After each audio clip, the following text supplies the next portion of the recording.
యేసుక్రీస్తు నామంకి మహిమ కలుగును గాక. ఒకరోజు మా ఇంటి ముందు ఒక కూలి ఆయన పని చేస్తా ఉన్నారు.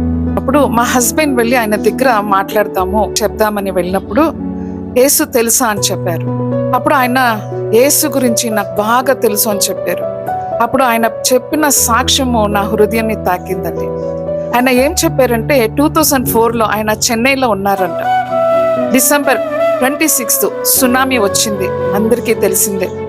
ఆ రోజు ఆయన ఆ సునామీలో వచ్చేకి ముందు ఆటోలో వెళ్తా ఉన్నారంట. పెద్ద అల వచ్చి అందరినీ అది ఏం చేసిందంటే తీసుకెళ్ళిపోయిందంట. చాలా మంది చనిపోతా ఉన్నారు. అప్పుడు ఆయన గట్టిగా యేసయ్యా అని పిలిచారంట. పిలిచినప్పుడు ఒక పెద్ద అల వచ్చి ఆయనని ఆటో సహితంగా ఒక చెట్టు పైన తీసుకెళ్ళిందంట. హల్లెలూయా. చూడండి, దేవుడి నామంకి మహిమ కలుగును కాక. దేవుడి వాక్యం ఇలాగ సెలవిస్తుంది. కీర్తనలు 50వ అధ్యాయము 15వ వాక్యము.